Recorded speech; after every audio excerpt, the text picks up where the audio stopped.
আসসালামু আলাইকুম, স্বাগত জানাচ্ছি আরটিভির রাতের সংবাদে। আপনাদের সাথে আছি আমি পারভিন মিতি। শুরুতেই জানিয়ে দেব মার্কেন্টাইল ব্যাংক সংবাদ শিরোনাম।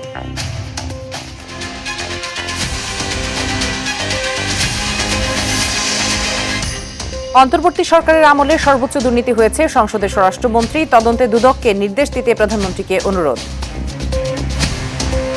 আমি মাননীয় প্রধানমন্ত্রীকে অনুরোধ করছি, আজকে ইন্টারিম গভর্নমেন্টের 18 মাসের সকল কিছুর জন্য আপনি দুর্নীতি দমন কমিশনকে নির্দেশ দেন। করাপশন কোথায় হয়েছে, কিভাবে হয়েছে, কারা করেছে, সবকিছু ফাইন্ড আউট করুন। জামাতকে ৭১-এর ভুল স্বীকারের আহ্বান মির্জা ফখরুলের। জুলাই গণ অভ্যুত্থানে কাউকে মহানায়ক মানতে নারাজ ডাক্তার শফিক। তরুণকে গুলি আর দুজনকে হত্যার দায়ে ডিএমপির হাবিব সহ ৩ কর্মকর্তার মৃত্যুদণ্ড, পলাতকদেরও সাজা কার্যকরের ঘোষণা। তুরাগে রাজনৈতিক কর্মী হত্যার তথ্য গুজব, বলছে পুলিশের। ৩ মাসে ১৭০ অপমৃত্যুর মামলা, অধিকাংশই অজ্ঞাতনামা মৃতদেহ। এবং বিশ্বকাপের নকআউট পর্ব শুরুর রাতে প্রথম ম্যাচে প্রতিপক্ষ দক্ষিণ আফ্রিকা, কানাডা অপরাজিত থেকে দ্বিতীয় রাউন্ডে আর্জেন্টিনা।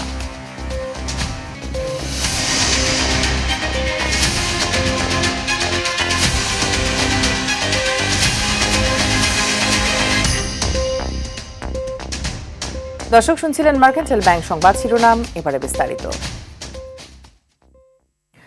প্রধানমন্ত্রী তারেক রহমানের আয়োজনে জাতীয় সংসদ ভবনে মধ্যাহ্নভোজ করেছেন বিভিন্ন শিক্ষা প্রতিষ্ঠানের শিক্ষার্থী, শিক্ষক এবং দর্শনার্থীরা। রোববার জাতীয় সংসদ ভবনের ভিআইপি ক্যাফেটেরিয়ায় কানাডিয়ান ইউনিভার্সিটি অব বাংলাদেশের আইন বিভাগের ২৯ শিক্ষার্থী, গণস্বাক্ষরতা অভিযানের সহযোগী সংস্থা সুরভির মাধ্যমে আসা সুবিধাবঞ্চিত শিক্ষার্থী ও শিক্ষক সহ ২১ জন এবং তেজগাঁও কলেজ ডিবেটিং সোসাইটির শিক্ষার্থী ও শিক্ষক সহ ১৬ জন এতে অংশ নেন। এ সময় প্রধানমন্ত্রী শিক্ষার্থীদের খোঁজ খবর নেন এবং তাদের দিক নির্দেশনামূলক বিভিন্ন পরামর্শ দেন।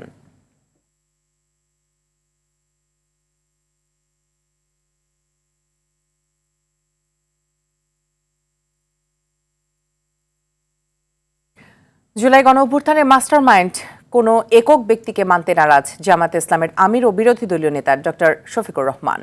তিনি বলেন, জুলাই গণঅভ্যুত্থানের মাস্টার মাইন্ড দেশের ১৮ কোটি জনগণ। এ নিয়ে সংসদে পয়েন্ট অফ অর্ডারে আলোচনা হয়। শিক্ষামন্ত্রী জানান, বান্দরবনের দুর্গম পাহাড়ে গড়ে তোলা তিন্দু নিম্ন মাধ্যমিক বিদ্যালয়টি জাতীয়করণ হচ্ছে। স্কুলটির অর্থনৈতিক দুরবস্থার সংবাদ প্রকাশের পর প্রধানমন্ত্রীর নির্দেশে তা কার্যকর হচ্ছে। সর্দার রাজীবের রিপোর্টে থাকছে বিস্তারিত। ২০২৬-২৭ অর্থ বছরের বাজেট আলোচনায় সরকারি ও বিরোধী দলের মধ্যে চলছে কথার লড়াই। কখনো হাস্যরস কিংবা বাকযুদ্ধ, আবার কখনো টেনে আনা হচ্ছে অতীতের ঘটনা। রবিবার পয়েন্ট অফ অর্ডারে দাঁড়ান সরকার দলীয় এমপি জয়নুল আবেদিন ফারুক। জামায়াত আমির সম্প্রতি তারেক রহমানকে জুলাই বিপ্লবের মহানায়ক বলেছেন দাবি করে তার রেকর্ডের আহ্বান জানান তিনি। তারেক রহমানই জনগণের আশা আকাঙ্ক্ষার মূল নায়ক, এই কথাটা উনিই বলেছেন। তাই আমি এটাকে এই সংসদের রেকর্ডে রাখতে চাই। পরে তা স্বীকার করে বিরোধী দলীয় নেতা বলেন, জুলাই বিপ্লবের একক কোনো মাস্টার মাইন্ড নেই। তিনি যা বলেছেন সত্যই বলেছেন, আমি তাই বলেছি। আমি বলেছি যে টাইমটা, শুধু ডেটটা সঠিক নয়। এই অভ্যুত্থানের একক কোনো মাস্টার মাইন্ড আমরা কোনো ব্যক্তিকে মানি না, এটাই ফ্যাক্ট। আগেও বলেছি, এখনো বলছি, বলতেই থাকবো। অধিবেশনে সংস্কৃতি প্রতিমন্ত্রী বলেন, এই বাজেটে কৃষক শ্রমিকের ভাগ্যের প্রতিফলন হয়েছে। আর প্রবাসী কল্যাণ মন্ত্রী বলেন, বিদেশে দক্ষ শ্রমিক পাঠানোই সরকারের লক্ষ্য। আমাদের লক্ষ্য শুধু বিদেশে মানুষ পাঠানো নয়, কারিগরি শিক্ষা, ভাষা শিক্ষা ও আধুনিক প্রশিক্ষণের উপর গুরুত্ব দিতে হবে। ৮ দিন হাসপাতালের লাইসেন্স বাতিলকে দলীয় বিবেচনায় না নেওয়ার আহ্বান জানিয়ে স্বাস্থ্যমন্ত্রী বলেন, হেলথ কার্ড জনগণের মৌলিক নিরাপত্তা নিশ্চিত করবে। মাথা ব্যথায় কি মাথা কেটে ফেলা যায়? নো, কাটা যায় না।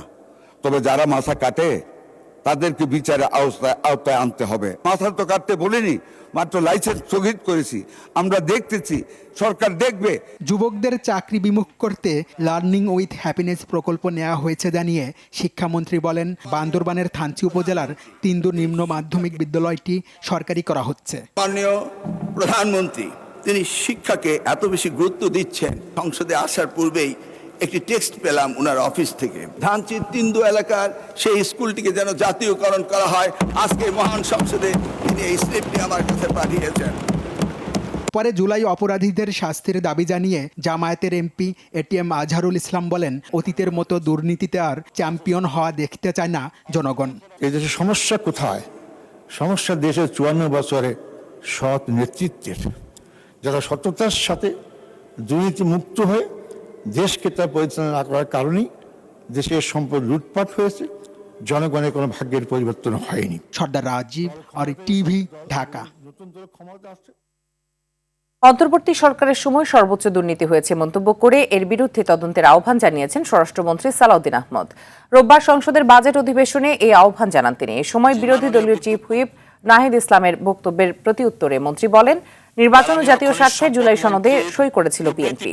এর আগে এবারের বাজেটকে প্রতারণার দলিল মন্তব্য করে নাহিদ বলেন, ফ্যামিলি কার্ড বিতরণে দুর্নীতি হবে কিনা তা নিশ্চিত করতে হবে। এছাড়াও বাংলাদেশ নিয়ে পশ্চিমবঙ্গের মুখ্যমন্ত্রী শুভেন্দু অধিকারীর ধারাবাহিক নেতিবাচক বক্তব্যের প্রতিবাদে সরকারের পক্ষ থেকে কঠোর নিন্দার আহ্বান জানান তিনি।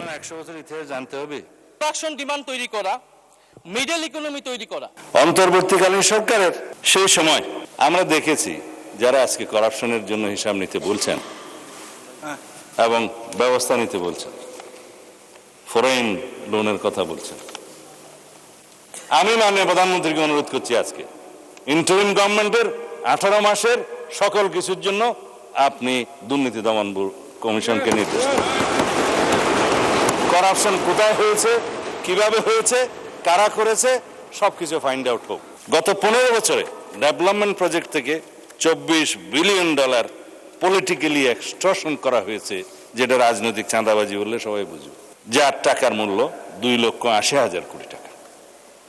ব্যাংকিং অ্যান্ড ফিনান্সিয়াল সিস্টেম থেকে পলিটিক্যাল কনসিডারেশনে যে লোনগুলো দেওয়া হয়েছে তাতে বলা হচ্ছে 14টি মেট্রো সিস্টেম তৈরি করা যেত এবং 24টি পদ্মা সেতু তৈরি করা যেত।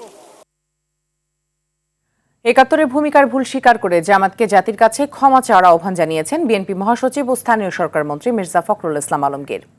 জাতীয় সংসদে পয়েন্ট অফ অর্ডারে তিনি বলেন, 1971 সালে বহু রক্তের বিনিময়ে বাংলাদেশ পাকিস্তানি বাহিনীর কাছ থেকে স্বাধীনতা অর্জন করেছে, কিন্তু পাকিস্তানি বাহিনীর সে বর্বরতার পক্ষে অবস্থান নিয়ে জামাত দল হিসেবে দেশের মানুষের বিরুদ্ধে অবস্থান নিয়েছিল। পরে মির্জা ফখরুল আবারও কথা বলতে চাইলে দলের সদস্যদের সময় কম দেওয়ার অভিযোগ এনে ওয়াকআউট করে বিরোধী দল। সেই দূর থেকে আমাদেরকে নেতৃত্ব দিয়েছেন। আমরা যখন একটা নির্বাচনের পরে রপ্তানি বহুমুখীকরণ, মানব সম্পদ উন্নয়ন, যে 71 সালের ভূমিকার জন্য আপনারা একবার তো ক্ষমা প্রার্থনা করলেন না। জাতির সামনে আপনাদের ক্ষমা প্রার্থনা করা উচিত ছিল। এটা করলে কিন্তু আজকে এই সমস্যাগুলো হয় না, বা you did not do that, আপনারা সেটা করেননি। উপরন্তু আপনাদের নেতা তখন প্রফেসর গোলাম আজম সাহেব তিনি বলেছেন 71-এ আমরা ভুল করিনি। সকাল 9:15টায় রাজধানীর আগারগাঁয়ে শেরেবাংলা নগরে মহাকাশ গবেষণা ও দূর অনুধাবন প্রতিষ্ঠান স্পার্সো পরিদর্শন করেন প্রধানমন্ত্রী তারেক রহমান। পূর্ব নির্ধারিত কর্মসূচির বাইরে আকস্মিক প্রতিরক্ষা মন্ত্রণালয়ের আওতাধীন এই প্রতিষ্ঠান পরিদর্শন করেন তিনি।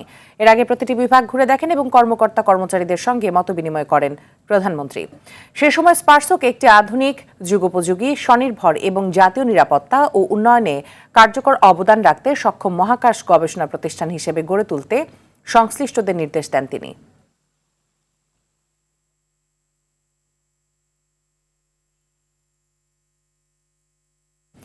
জুলাই হত্যাকাণ্ডের আরেক মামলায় 3 পুলিশ কর্মকর্তাকে মৃত্যুদণ্ড, একজনকে যাবজ্জীবন এবং অপর একজনকে 20 বছর কারাদণ্ড দিয়েছে ট্রাইব্যুনাল। রামপুরায় কার্নিশে ঝুলে থাকা একজনকে গুলি করা সহ 2 জনকে হত্যা মামলার এ রায়ের পর চিফ প্রসিকিউটর জানান, পলাতক আসামিদের যে কোনো মূল্যে গ্রেপ্তার করে সাজা কার্যকর করা হবে। তবে উচ্চ আদালতে আপিল করার কথা জানান আসামিপক্ষ। জিএম মাহমুদের রিপোর্ট। 24 জুলাই আন্দোলনে পুলিশের আক্রমণ থেকে বাঁচতে রাজধানীর রামপুরার একটি নির্মাণাধীন ভবনে আশ্রয় নেন আমির হোসেন। কার্নিশে ঝুলেও রেহাই মেলেনি, গুলি খেয়ে ভাগ্যের জোরে বেঁচে আছেন তিনি। তবে একই দিন ওই এলাকায় পুলিশের গুলিতে কোলে থাকা শিশু মুসার মাথা ভেদ করে নিহত হন মায়া ইসলাম। হত্যা করা হয় নাদিম নামে আরও একজনকে।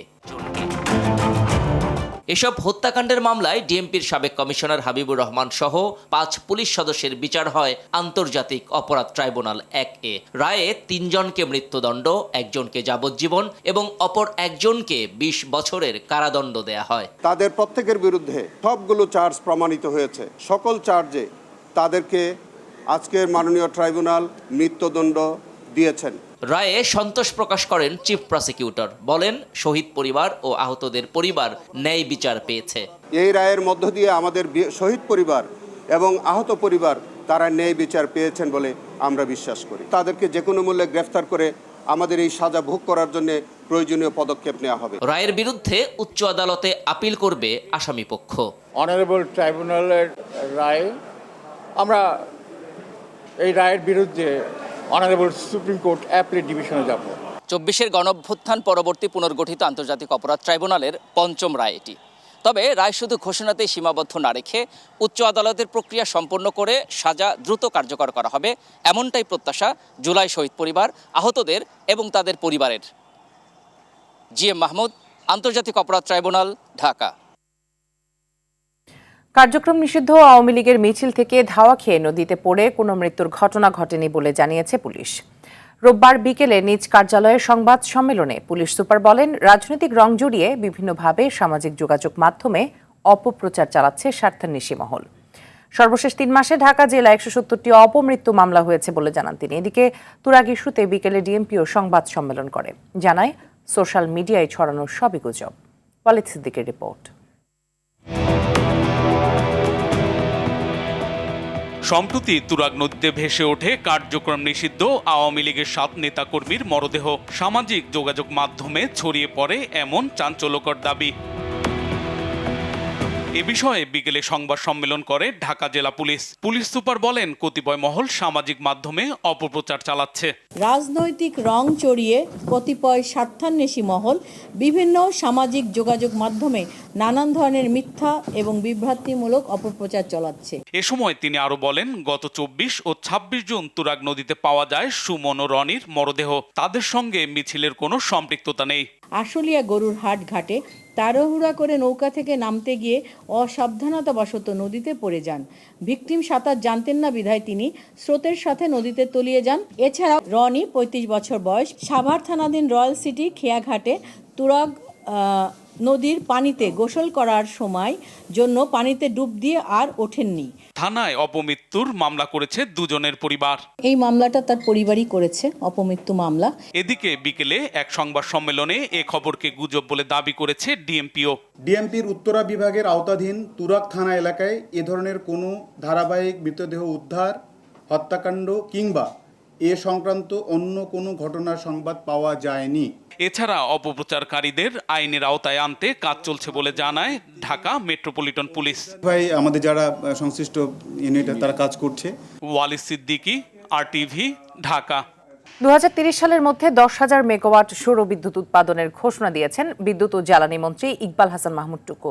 রোববার সংসদের বাজেট অধিবেশনে এই ঘোষণা দেন তিনি। মন্ত্রী বলেন, পরিবেশ বান্ধব ও সাশ্রয়ী জ্বালানি নিশ্চিতে সোলার পাওয়ারের সব ধরনের যন্ত্রাংশের উপর থেকে সম্পূর্ণ শুল্ক ও ভ্যাট প্রত্যাহার করা হয়েছে।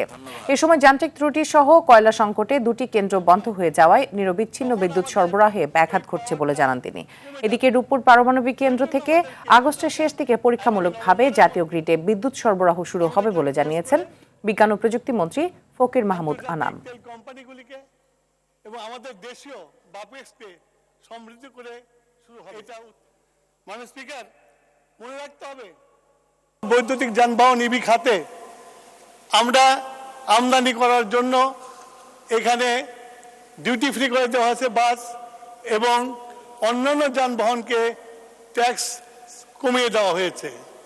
তাতে এটা উৎসাহিত হবে এবং এটা উৎসাহিত হলে ইলেকট্রিক যানবাহন চলাচল করলে আমাদের জ্বালানি খাতে যে আমদানি অনেক অংশে কমে যাবে। 2.5 কোটি শিশুকে ভিটামিন এ ক্যাপসুল খাওয়াতে রোববার সারা দেশে পালিত হয়েছে জাতীয় ক্যাম্পেইন। সকাল 8টা থেকে বিকেল 4টা পর্যন্ত এই কর্মসূচি পালন করা হয়। তবে বাদ পড়া শিশুদের আগামীকাল খাওয়ানো হবে। কর্মসূচি উদ্বোধন করে স্বাস্থ্যমন্ত্রী সর্দার মোহাম্মদ সাখাওয়াত হোসেন বলেন, জন্মের পরপরই নবজাতককে মায়ের শাল দুধ খাওয়ানোর বিকল্প নেই। আরও জানাচ্ছেন মিশু খাওলাদার। 1 বছরেরও বেশি সময় পর আবারও শুরু হলো শিশুদের ভিটামিন এ ক্যাপসুল খাওয়ানো কর্মসূচি। শিশুদের হাম, ডায়রিয়া, অপুষ্টি ও রোগ প্রতিরোধ ক্ষমতা বাড়াতে 6 থেকে 11 মাস বয়সী শিশুদের নীল এবং 12 থেকে 59 মাস বয়সী শিশুদের লাল রঙের ভিটামিন এ ক্যাপসুল খাওয়ানো হচ্ছে। এমন উদ্যোগকে স্বাগত জানান অভিভাবকরা। ভালো উদ্যোগ এটা, আরো এই ধরনের আরো ক্যাম্পেইন করা উচিত। হাম ওঠার পর থেকেই ক্যাপসুল খাওয়াইতে হবে, রোগ প্রতিরোধের ক্ষমতা বাড়াইতে হবে। আমার বড় ছেলেকেও আমি খাওয়াইছি, আমি জানি যে ক্যাপসুল আসলে বাচ্চাদের জন্য ভালো। রাজধানীর শাহবাগে শহীদ আবু সাইদ কনভেনশন সেন্টারে জাতীয় ভিটামিন এ প্লাস ক্যাম্পেইনের উদ্বোধন করেন স্বাস্থ্যমন্ত্রী। তিনি জানান, দেশে পর্যাপ্ত ভিটামিন এ ক্যাপসুল মজুত আছে। আমরা ইউনিসেফের মাধ্যমে পর্যাপ্ত পরিমাণ ভিটামিন এ ক্যাপসুল আমরা সংগ্রহ করেছি। আমাদের হাতে বর্তমান 2,60,00,000 ভিটামিন এ লাল এবং নীল আমাদের হাতে স্টক রয়েছে। তার মধ্যে আমরা আজকে এই ক্যাম্পেইনিং ভিটামিন এ সংশ্লিষ্ট বয়স্ক বাচ্চাদেরকে খাওয়ানোর কার্যক্রম শুরু করেছি, যার পরিমাণ 2,55,00,000। ধানমন্ডিতে ক্যাম্পেইনের উদ্বোধন করেন দক্ষিণ সিটির প্রশাসক আব্দুস সালাম। আমাদের ভবিষ্যৎকে সুন্দর করার জন্য তোমাদের সবাইকে কাজ করতে হবে। আমি আশা করব আজকে যে ক্যাম্পেইন, যে প্রোগ্রাম, এই প্রোগ্রাম সফল হবে। সারা দেশের 1,20,000-এর বেশি কেন্দ্রে চলা এই কার্যক্রমে কোনো শিশু ক্যাপসুল গ্রহণ করতে না পারলে আগামী সোমবার স্থানীয় উপজেলা স্বাস্থ্য কমপ্লেক্সে গিয়ে তা গ্রহণ করতে হবে। মিশুক হাওলাদার, RTV, ঢাকা। দ্বিতীয়বারের মতো বার্জার পেইন্টস বাংলাদেশ আয়োজন করে অ্যাওয়ার্ড ফর ইন্টেরিয়র ডিজাইন বা BAID পুরস্কার। রাজধানীর একটি হোটেলে সৃজনশীল কর্মের জন্য পুরস্কার তুলে দেন বার্জার পেইন্টস বাংলাদেশ লিমিটেডের ব্যবস্থাপনা পরিচালক রূপালী হক চৌধুরী। তিনি বলেন, Berger award for interior design এমন একটি প্ল্যাটফর্ম যা সৃজনশীল পেশাজীবীকে সম্মান জানায়। প্রফেশনাল ও অ্যামেচার দুই বিভাগে জমা পড়া 208টি প্রকল্পের মধ্যে 7টি প্রকল্প পুরস্কৃত হয়। প্রকল্পগুলোর মধ্যে মেকওভার্স বাই আনমন এবং কবিতা কুঞ্জ অন্যতম। স্থপতি প্রফেসর শামসুল ওয়ারেস, বার্জার পেইন্টস বাংলাদেশ লিমিটেডের ঊর্ধ্বতন কর্মকর্তা সহ দেশের বিশিষ্টজনেরা উপস্থিত ছিলেন।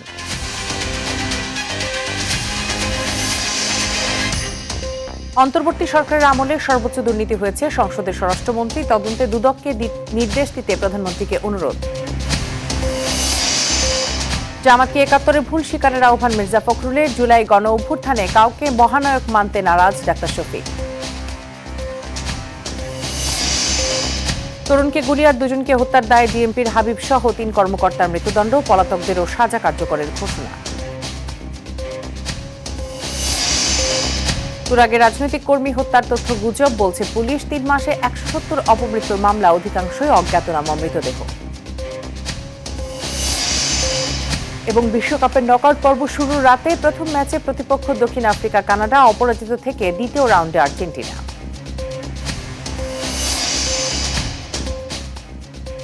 রাতের সংবাদ এ পর্যন্তই। মধ্যরাতের সংবাদ একটাই। দেখার আমন্ত্রণ রইল। ধন্যবাদ সবাইকে।